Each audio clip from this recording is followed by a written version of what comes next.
좀 무의식적으로 생기는 것도 있고 의도적으로 생기는 것도 있다고 봐요. 꿈이란 거 자체가 약간 어떤 드림리스트 같은 약간 단순한 어떤 개념, 자기가 좀 이루기 달성하기 어렵고 그 다음 좀 커 보일수록 그게 좀 장기적인 경우가 많아요. 책으로 그거를 이제 간접 경험을 하는 거죠. 일단 꿈을 이룬다는 게 어떤 경험을 계속 쌓아나가는 거거든요. 네. 그럼 이제 작가님께서 그 말씀하시는 이 자기다움이라는 것은 그 시작점이 각자 자기가 갖고 있는 꿈에서 시작되는 건가요? 아, 네, 그렇죠. 자기다움이 좀 무의식적으로 생기는 것도 있고 의도적으로 생기는 것도 있다고 봐요. 근데 무의식적이라는 것은 자기가 어떤 사람들이 독특한 경험을 뭐 이렇게 하게 되겠죠. 그런 걸 통해 가지고 이제 자기다움이 뭔가 좀 다르게 생겨날 수도 있고요. 네. 그 다음 또 의도적인 거는 자기가 어떤 꿈을 가지고 자기가 좋아하는 것들, 자기가 원하는 것들, 목표를 가지고 거기 따라서 자기가 경험을 막 이렇게 만들어가는 거죠. 시도하면서. 그러면서 그런 것들이 정립되면서 자기다움의 어떤 스타일들. 그리고 저 같은 경우는 뭐 예를 들어서 기획자다 그러면은 기획자로서 여러 가지 기획을 잘하고 싶겠죠. 그러면 이제 여러 가지 기획을 하게 돼요. 교육 기획도 하고 마케팅 기획도 하고 여러 가지 기획들 하면서 이런 것들이 복합적으로 되면서 그냥 교육 기획보다 그냥 뭔가 좀 다른 그런 기획적인 요소, 이게 이제 나만의 어떤 자기다움 기획으로 나오게 되는 거겠죠. 그런 것들이라고 봐요. 이제. 네. 그럼 사람들이 뭐 말씀하셨지 뭐 꿈이 뭐 두 종류가 있다고 하셨는데 네. 주변에서 보면 넌 꿈이 뭐야 했을 때 이제 네. 어렸을 때는 뭔가 네. 직업적인 거 뭐 네. 대통령이 될 거야, 과학자가 될 거야, 뭐 경찰관이 될 거야 이런 걸 많이 얘기했던 것 같고 네. 주변에 제 지금 친구들 보면은 뭐 나는 100억 부자가 될 거야 이런 식으로 뭐 얘기하는 네. 경우도 있는 것 같은데 작가님께서 생각하신 진정한 꿈이라는 건 뭐라고 생각하세요? 먼저 한번 짚고 넘어가고 싶은데 꿈이란 게 좀 약간 식상하게 느껴지지 않으실까요? 그렇죠. 너무 많이 쓰기도 하고 네. 네. 아주 한때 제가 한 10년 전만 해도 약간 꿈이라는 단어가 되게 도전적이고, 저는 이제 80세대인데 그때 2002년 월드컵도 막 꿈은 이루어진다 그러면서 꿈에 대한 것들이 한국에서 굉장히 붐이 있었던 적이 있어요. 그러면서 이제 꿈에 대한 또 교육들도 굉장히 공교육에 많이 들어가요. 이전 세대는 제가 뭐 고등학교, 중학교 때는 꿈이란 것이 굉장히 좀 생소하고 뭔가 누가 가르쳐줘야 되고 막 그런 거였거든요. 근데 요즘에는 꿈이란 것이 되게 좀 흔해진 그런 것 같은 느낌이 들어요. 근데 이제 거기서 이제 좀 약간 분석을 해보면은 꿈이란 거 자체가 약간 어떤 드림리스트 같은 약간 단순한 어떤 개념, 아까 말씀하신 것처럼 뭔가 건물을 가보고 싶다, 그 다음 뭐가 되고 싶다, 네. 약간 형식적인 어떤 리스트 형태로 이렇게 가지고 있는 그런 것들로 많이 사람들이 인식을 하고 계세요. 근데 저는 이제 꿈을, 이 책에서도 나왔지만은 꿈에 대해서는 약간 세 가지가 좀 필요하다고 보거든요. 첫 번째는 의미가 있어야 되고, 두 번째는 거기에 따른 어떤 시간, 그 다음 세 번째는 거기에 따른 존재. 이게 무슨 말이냐면은 꿈을 가지고 나서 시간이 지날수록 자기 꿈에 대한 의미가 커지고 그 다음 의미도 커지면서 자기 존재도 커진다.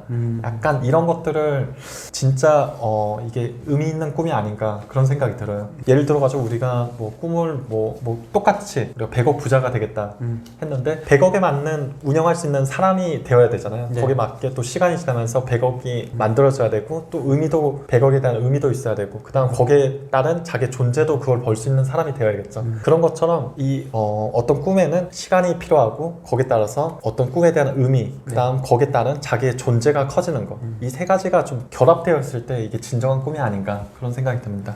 그러면은 요즘 세대들, 좀 젊은 세대들이 꿈을 이루기 좀 어려운 부분은 왜 그렇다고 생각하세요? 꿈이 사실은 되게 좀 단기적으로, 사람들은 좀 약간 한국 사람들은 좀 그런 걸 좋아해요. 좀 빨리 뭔가 그쵸. 보이는 거. 근데 꿈이라는 거 자체가 자기가 좀 이루기 달성하기 어렵고 그 다음 좀 커 보일수록 그게 좀 장기적인 경우가 많아요. 그러면 그 장기적인 것을 좀 버티고 계속 가야 되잖아요. 그거를 쭉 가야 되는데 중간에 멈추게 되고 환경에 따라서 포기하게 되고 이런 것들 때문에 아마 좀 많이 젊은 세대들이 포기하지 않나, 뭔가 좀 빨리 실망하는 것들, 네. 그런 것 때문에 멈추게 되지 않나 그런 생각이 드는 것 같습니다. 그거를 이제 작가님께서 중도 포기 유전자라고 표현하신 건가요? 네, 중도 포기 유전자라는 건 뭐냐면은 중간에 이제 포기하는 게 많아질수록 다음에 포기하기가 쉽다는 거예요. 그러니까 예를 들어가지고 이번에 그냥 내가 어떤 상황이 미쳐가지고 상황이 닥쳐서 어떤 핑계로 멈추게 되는 거예요. 근데 다음번에 또 뭔가를 시도하게 되면은 뭔가 좀 이전에 포기했던 것보다 더 포기가 더 빨라지는 거죠. 네. 그 반대는 뭐겠어요? 뭐 포기하지 않으면은 나중에 다음 기회가 왔을 때 다시 그런 것들을 또 도전하는 거겠죠. 그런 것처럼 포기하는 것도 뭔가 습관이라는 거예요. 중도 포기 유전자라는 것은. 그래서 한번 포기하면은 그 다음번에 포기하기가 더 쉽고 나중에는 더 포기하는 것들이 더 점점점 쉬워진다는 약간 그런 개념입니다. 근데 제가 이제 꿈에 대해서 좀 뭐 얘기를 하다 보면은 요즘에는 진짜 꿈이 아예 없는 분들도 계세요. 네. 뭐 딱히 하고 싶은 것도 없고 뭐 네. 하기도 귀찮고 뭐 왜 그 꿈을 가져야 되는지 뭐 꼭 꿈이 있어야지 뭐 행복한 건가? 이런 생각도 하시는 분도 있고 네. 이 꿈이 없는 거에 대해서는 어떻게 생각하세요? 꿈이 없는 거면 안타깝긴 한데 그런 것들이 잘못된 건 아니죠. 꿈이 없다는 것 자체가 뭐 그 사람만의 어떤 스타일이고 나는 그냥 뭐 이렇게 살고 싶어 네. 뭐 그러면서 평범하게 이제 살 수도 있죠. 그다음 또 이미 잘 살고 있는 분들은 뭐 그런 것들을 유지하면서 그냥 나는 이대로 만족해 하겠죠. 근데 사람이라는 것 자체가 뭔가 좀 더 나은 거를 원하는 존재잖아요. 뭔가 좀 뭔가를 보면은 또 하고 싶고 그러고 전 꿈이라는 것 자체가 좀 약간 삶에 어떤 활력을 준다고 생각을 주거든요. 그래서 꿈이라는 걸 가지면은 뭔가 삶에 대해서 뭔가 해야겠다 그런 것들이 좀 생기지 않나 생각이 들고 약간 요즘 세대의 어떤 무기력증 약간 뭔가 빨리 포기하고 뭔가 삶에 뭔가 나는 왜 살아야 되지? 뭔가 좀 삶에 이걸 왜 해야 되지? 약간 회의론적 그런 분위기가 있잖아요. 네. 이런 것들을 좀 치유할 수 있는 게 자기만의 어떤 의미 있는 꿈, 그 다음 장기적인 꿈, 목표 이런 것들이 좀 있으면은 좋지 않나 그런 생각이 드는 것 같습니다. 그러면은 뭐 내가 그냥 꿈이 없는 상태가 좋다 이러신 분들은 그냥 사실 그렇게 살아서 행복하면 되는 거잖아요. 근데 그죠? 네. 나는 진짜 이렇게 더 이상 살기 싫고 뭔가 내 꿈, 뭔가 내 삶의 뭔가 방향성 네. 이런 거를 이제 찾고 싶은데 찾지 못하시는 분도 있잖아요. 네. 그런 분들은 좀 뭘 해보면 좋을까요? 그런 분들은 일단 자기 여러 가지를 이제 해볼 수가 있는데 먼저 책부터 읽어도 참 좋은 것 같아요. 뭐 예를 들어가지고 저도 옛날에 그냥 사례로 들면은 저도 기획을 너무 교육 기획이라는 걸 너무 하고 싶었는데 교육 기획을 어디 가서 배울 수가 없는 거예요.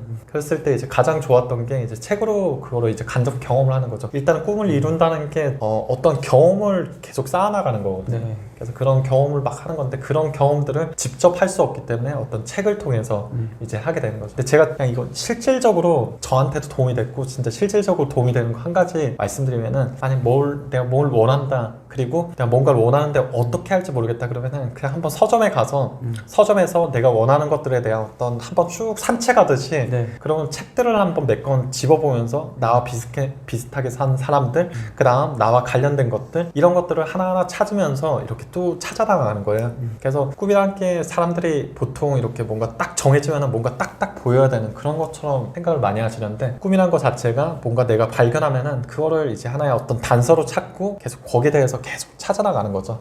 발견해 나가는 거. 그런 게 또 꿈에 대한 재미고 또 의미 있고 그다음 저도 뭐 그런 것들을 계속 삶이 죽는 날까지 계속 아마 찾게 되겠죠. 더 높은 의미로. 그런 어떤 개념들이 있는 것 같아요. 네. 그럼 그렇게 이제 서점을 딱 돌고 책도 좀 몇 권 읽어봤다. 그 다음에 좀 해볼 수 있는 건 뭐가 있을까요? 그러면 이제 자기 정리를 좀 해야겠죠.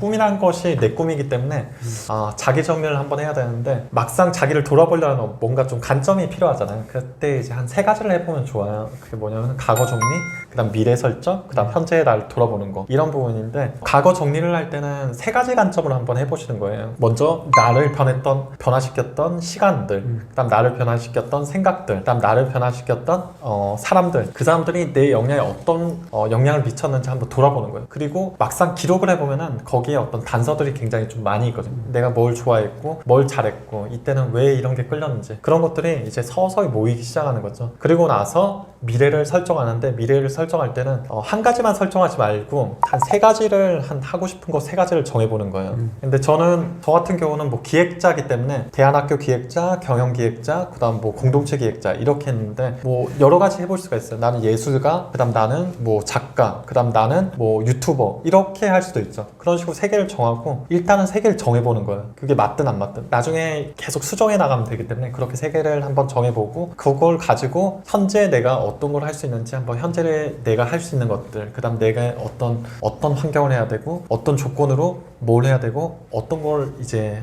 투두할 수 있는지 한번 찾아보는 거죠. 그런 식으로 3개를 한번 쭉 해보면은 자기를 좀 정리할 수 있고 꿈에 대해서 어떤 생각을 해볼 수 있는 것 같아요. 그리고 실질적으로 뭐 이거 책을 보시고 책에 대해서 한번 같이 사례를 따라해 줘도 되는데 한번 이렇게 밑줄로 한번 쭉 그냥 빈노트에 한번 그려보시는 거예요. 그리고 나서 자기 10년치 체크를 내주는 거예요. 10년치 자기가 살아온 5살, 10살, 15살, 20살 이렇게 쭉쭉 하고 과거에 그 점을 한번 찍어보면서 한번 나는 과거에 어떻게 했고 미래는 어떻게 되는지 그걸 한번 메모를 한번 해보는 거예요.